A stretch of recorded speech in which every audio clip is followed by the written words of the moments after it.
In Edo, privacy didn't exist. The walls were paper, and your life could become the neighborhood's topic overnight. Today, you'll follow a full day of ordinary people. Food, work, public baths, and Japan's most closely watched intimacy. Before dawn had fully arrived, when the sky was still a dark sheet, the neighborhood of Nagaya, the humble back row dwellings, was already awake. Not by choice, by habit, by hunger, by the sound of the day beginning. The first signal was the kane, the bell that set the neighborhood's rhythm. After that sound, sliding doors opened, the air moved, and Edo started up like a gigantic machine. Tokichi sat up on his futon, alone, in his 30s and still without a wife. In a nagaya, that wasn't so strange, but it was uncomfortable. There was always a look that said, "What's with this guy?" There was always a comment disguised as a joke. From the next room, he heard the rustle of futons, a low laugh, a sigh trying to be discreet, and failing. In those houses, walls weren't walls. They were paper and wood. Your neighbor's life was yours too, whether you wanted it or not. Again, Tokichi muttered with a bitter smile. Most couples did it at the same time, when the children were already asleep. Between 9 and 10, just enough so nobody would be too scandalized. Enough so that, even so, the whole neighborhood would know the next day. Tokichi scratched the back of his neck and let the air out through his nose. For me, it's just other people's noise. Sometimes he felt envy, sometimes sadness, and other times it simply reminded him that he went to bed alone and woke up alone. No one to wake, no one to bother, no warm voice beside him. Come on, another day. He got to his feet. A man alone could afford the advantage of getting up early without worrying about anyone. But he also carried the opposite. If he got sick, if he fell, if things went badly, nobody would pick him up. When he stepped into the alley, the smell of real life hit him. Smoke, damp wood, a bit of garbage, and the breath of the communal toilet, which at that hour already had a line. There were the nagaya women, wrapped in their clothes, chatting as if the smell didn't exist. "Good morning. Looks like it'll be nice weather today. Did you hear about the house next door?" Again, and the husband was home in broad daylight. What is he doing not working? Tokichi walked past trying not to look, but it was impossible not to hear. They say you could hear it all the way into the other room. One of them blurted out, covering her mouth with her sleeve, but laughing anyway. The poor neighbor, with the kids right there. What do you do if they ask? Oh, sweetheart. They're husband and wife, but have a little sense. Time and place. Time and place. And then, as if fate enjoyed pressing a finger into the sore spot, one of them looked at Tokichi. "You, Tokichi, at least you don't have that problem, huh?" she said with that smile that wasn't entirely kind. Several of them laughed. It wasn't a direct insult. It was worse, a joke that puts you in your place. Tokichi gave the smallest bow and kept walking. He didn't answer. In Edo, arguing with a neighborhood's tongue was like trying to put out a fire by blowing on it. At the well, the water fell with that clean sound that seemed like the only pure thing in the morning. Tokichi filled his bucket, and as the water struck the wood, he thought the whole city was exactly that. Noise, smell, and people too close. A voice pulled him from his thoughts. "Tokichi-san, good morning." It was Osaki, the girl from the sobaya, the noodle shop. Her hair was tied up, her hands damp from work, and she wore a smile that seemed to crack the crust of fatigue off anyone. "Good morning, Osaki," he replied, softer than he meant to. "Today the water is perfect, nice and cool. It feels great." Tokichi nodded. Have you already lit the fire? A while ago. My mother says if the broth isn't singing early, the soba comes out sad. Tokichi let out a small laugh. Osaki had that gift, saying pretty nonsense that made you forget for a second that life was hard. At that hour, Tokichi wasn't the Nagaya bachelor. He was just Tokichi, and that was worth gold. Later, when the sun was already up a bit, Tokichi slung the yoke over his shoulders and went to the vegetable market. There the world was another kind of war. Prices, haggling, shouting, crates thudding onto the ground. "Tokichi!" the greengrocer yelled. "What are you taking today? You look good. Have you had some luck?" "Daikon, negi, taro, the usual." A beautiful daikon came in today. White as snow. I'll give it to you for 700 manor. Tokichi clicked his tongue. Too expensive. Too expensive, but good. And you're not stupid. You know the good stuff shows in the broth. Tokichi tightened the little pouch where he kept his money. Every coin weighed. Fine, but it better be the best. Now you're talking, the greengrocer laughed. With this daikon, the sobaya girl is going to shine. Tokichi blushed. What are you talking about, old man? Nothing, he teased. Edo is small, Tokichi. We all see how you look at her, and how she looks at you. Tokichi loaded the vegetables and left without answering. If he stayed, the whole market would squeeze half his life out of him in the form of jokes. On the way, he passed by the sobaya. Osaki greeted him at the door. Perfect timing, she said, looking at the vegetables. That daikon has the perfect shape. Thank you. The old guy at the market bled me dry. Osaki smiled. If the broth comes out well, our customers come back. And if they come back, we eat. So, thank you truly. Tokichi didn't know what to say. That was Osaki's magic. She made even paying too much feel like it had a point. Yesterday, I used the daikon you brought for a dashi, and people were delighted, she added. They said, today the broth tastes like home. Tokichi stared at her a second longer than he should have. Then, I'm glad. Osaki lowered her eyes, a little embarrassed, and went back into the kitchen. Tokichi walked away with something warm in his chest. It wasn't declared love, or a promise, or anything big. It was just that silly feeling that, in the middle of so much noise, someone saw you. Then came the other noise, the rumor.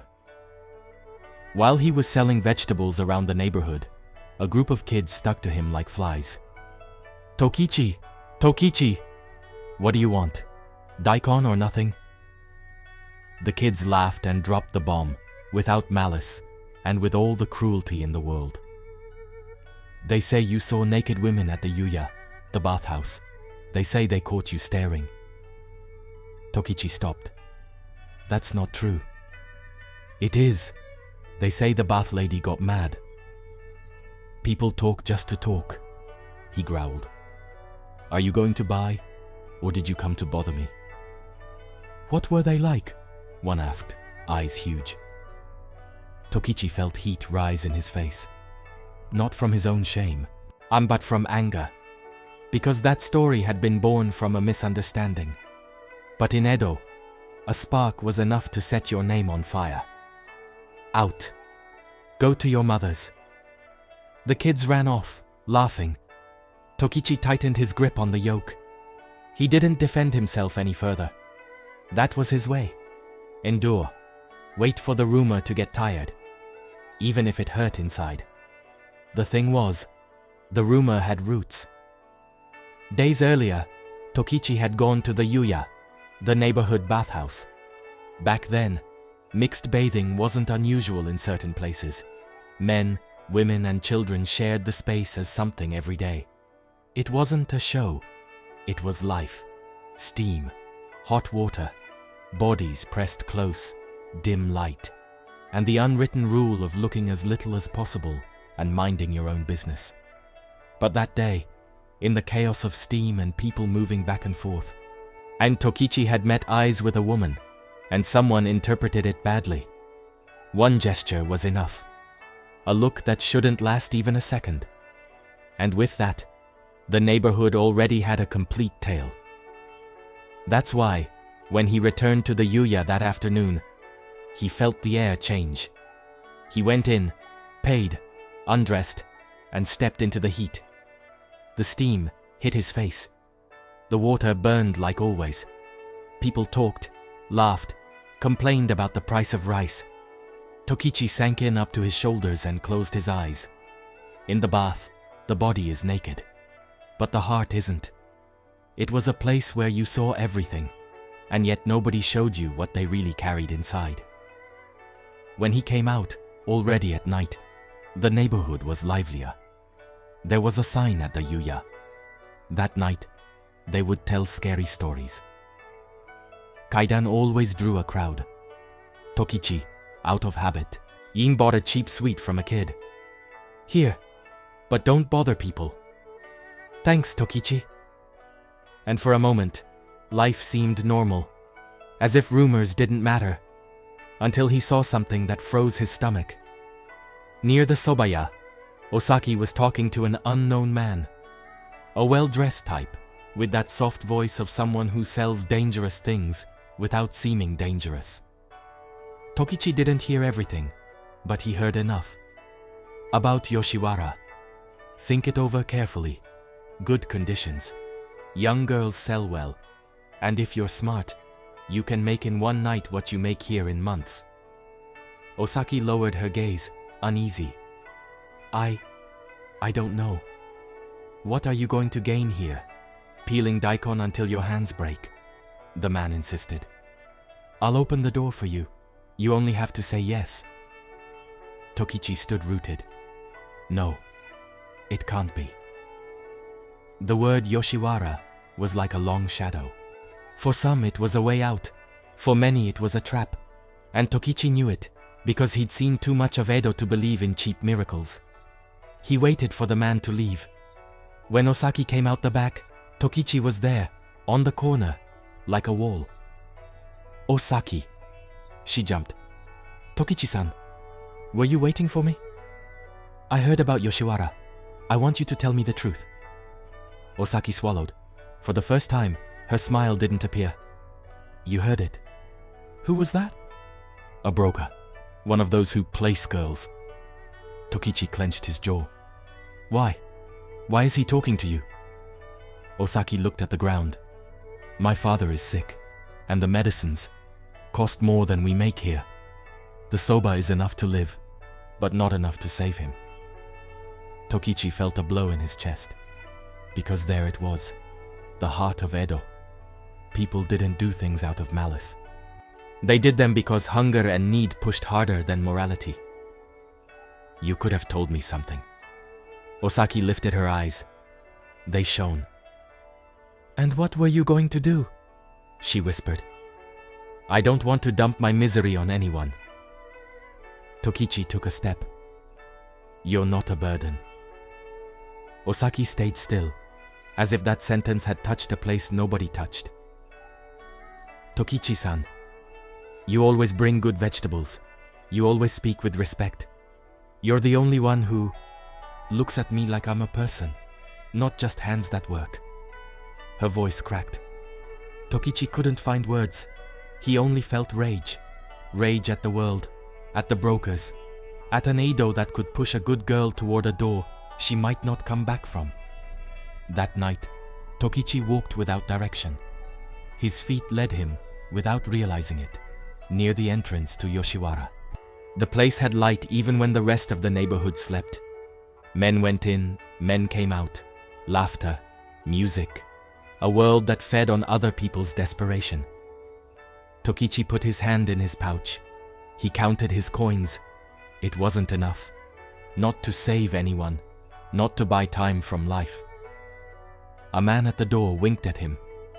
Hey, Tokichi, tonight I'll give you a price. Tokichi didn't even look at him. He turned around. He wasn't going to buy an illusion while Osaki was on the verge of falling into a worse reality. He got back to the nagaya late. The neighborhood doors were closing. The houses fell silent. And then the sound started again from the room next door. The rustle of the futon. The sigh. Private life spilling into someone else's. Tokichi lay down and stared at the ceiling. And me? What do I do? He thought. Can I do anything? Or can I only watch as Edo swallows her? Just as he was about to close his eyes, someone knocked softly from outside. Tokichi-san, can I talk for a moment? It was Osaki. Tokichi sat up, surprised. At this hour? You'll catch a cold. She came in with her hair still damp, as if she'd just come from the bath. Her face was serious, but not frightened. I didn't want to be alone, she confessed. Tokichi moved aside a little so she could sit. They sat next to each other, without touching, as if silence were fragile. Outside, the sky was clear. The moon looked clean. Look at that moon, Osaki said, trying to smile. Yeah, it's beautiful. A few seconds passed. Tokichi-san, she whispered. Can I stay like this for a while? Just sitting. Tokichi felt that, for the first time in a long time, the nagaya's noise wasn't just noise. It was life. Stay, he said, as long as you want. They didn't promise anything. They didn't swear love. They didn't make a drama. But in that Edo of thin walls and thick rumors, two lonely people sharing silence was almost a miracle. The next morning, the bell rang again. The neighborhood woke up again. The world went on the same. Smells, voices, lines, haggling, gossip. Tokichi hoisted his yoke and went out. A kid shouted, Tokichi, today give me daikon. Tokichi smiled. Today the daikon is different. Today it really is worth it. And when he passed by the sobaya, Osaki was waiting for him with the same voice as always, but with something new in her eyes. Tokichi-san, today I need vegetables again. Tokichi nodded. Leave it in my hands. Edo wasn't beautiful. It wasn't clean. It wasn't fair. It was a city where the toilets stank, the walls listened, and rumors bit. But even there, between the miso smoke, the yuya steam, and the alley mud, there was something small and dangerous. Hope. And Tokichi, though he didn't say it out loud, had decided something. That hope wasn't going to let Edo swallow her so easily. And that's it for this day in the most real Edo. If you liked it, subscribe for more stories like this and leave a like. And tell me in the comments, what surprised you most? The food, the public baths, or the total lack of privacy?